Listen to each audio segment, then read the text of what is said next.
House on the State of the Union for the consideration of H.R. 6192, which the clerk will report by title. A bill to amend the Energy Policy and Conservation Act to prohibit the Secretary of Energy from prescribing any new or amended energy conservation standard for a product that is not technologically feasible and economically justified and for other purposes. Pursuant to the rule, the bill is considered read at the first time. General debate shall be confined to the bill and shall not exceed 1 hour, equally divided control by the chair and the ranking minority member of the Committee on Energy and Commerce for their respective designees. The gentlewoman from Arizona, Ms. Lesko, and the gentleman from New Jersey, Mr. Pallone. Each will control 30 minutes. The chair recognizes the gentlewoman from Arizona. Thank you, Mr. Chair. I yield myself as much time as I may consume. The gentlewoman is recognized. The Biden administration has waged a war on American energy, and this war has made its way into Americans' homes. President Biden and the Department of Energy Secretary Granholm have sacrificed appliance affordability and reliability in their pursuit of a radical rush to green agenda. In the name of energy efficiency, the Biden administration has issued rules on home appliances that would drive up costs and make these popular products less reliable and available to the American families. The Biden administration's new rules do not save a significant amount of energy and are not cost-effective. The Biden administration's rules discourage the use of natural gas in favor of the electrification of appliances, regardless of the cost, reliability, or availability. Just look how they tried to ban gas stoves before my Save Our Gas Stoves legislation and public outcry dialed it back. House Republicans are leading to protect Americans from federal mandate that increase costs, fail to result in significant energy savings, and are not practical, and eliminate the performance features of product choices. My legislation, H.R. 6192, the Hands Off Our Home Appliances Act, fights back against the Biden administration's radical agenda and will preserve the affordability, availability, and quality of the household appliances Americans rely on every day.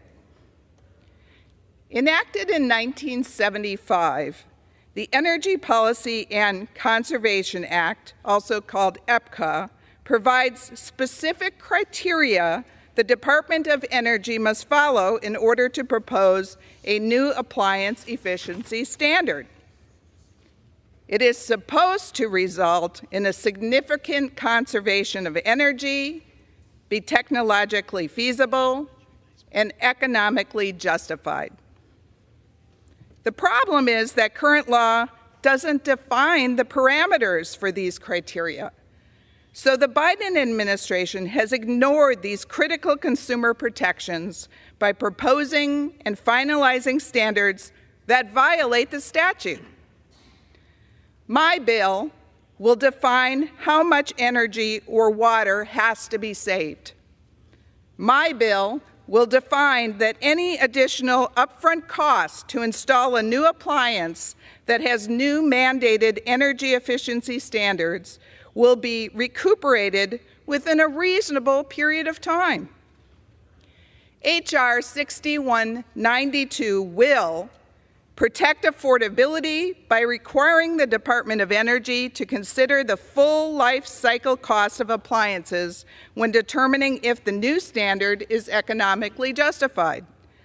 The bill requires a 3-year or less payback to the consumer and requires consideration of the cost for low-income households.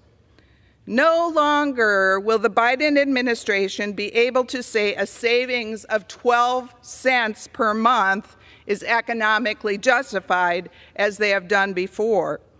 And no longer will they be able to have to will a customer have to hold on to their appliance for 8 to 10 or longer years just before they see any cost savings. The bill establishes a minimum threshold for energy or water savings that must be achieved before imposing new standards. The bill requires that any new standard must achieve at least a 10% reduction in energy or water usage. The bill prohibits the Secretary of Energy from banning products based on what type of fuel the product uses. So there can be no more natural gas bans. The bill requires that any new standard cannot affect the duty cycle, charging time, and runtime of the covered product or the lifespan of the products. You know, Americans want their appliances to work. The bill will allow the Department of Energy to amend or revoke prior standards if they don't save the consumers money and if the appliance doesn't work. Last week, I asked Secretary Granholm in committee some very basic questions about the Energy Policy and Conservation Act. I asked her, yes or no, do you agree that appliance regulations should be technologically feasible? Secretary Granholm said yes. Yes or no? Do you agree that appliance regulations should not increase net cost for consumers? Secretary Granholm said yes. Yes or no?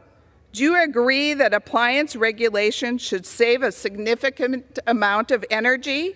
Secretary Granholm said yes. I stated to her that efficiency mandates increase the upfront cost of appliances, which can really hurt low-income families and renters who do not have the luxury of waiting years for the energy savings to break even.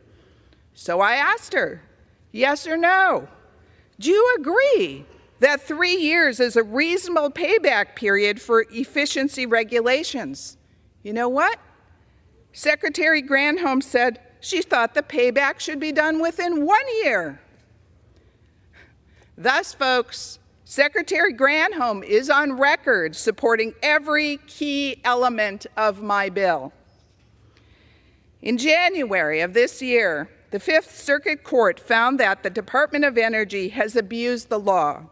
In their opinion, they said Department of Energy failed to adequately consider appliance performance, substitution effects, and the ample record evidence that Department of Energy's conservation standards are causing Americans to use more energy and water rather than less. It's time to reform the Energy Policy and Conservation Act. Like our laws set speed limits to determine at what speed we are breaking the law, it is time to define what economically justified and technologically feasible mean. It is time to fight back against the radical agenda set by the Biden administration. It is time for our energy efficiency laws to actually save Americans money, actually save energy and water, and actually preserve Americans' consumer choice. I ask both Republicans and Democrats to support my bill, H.R. 6192, and I reserve the balance of my time. The gentlewoman reserves. For what purpose?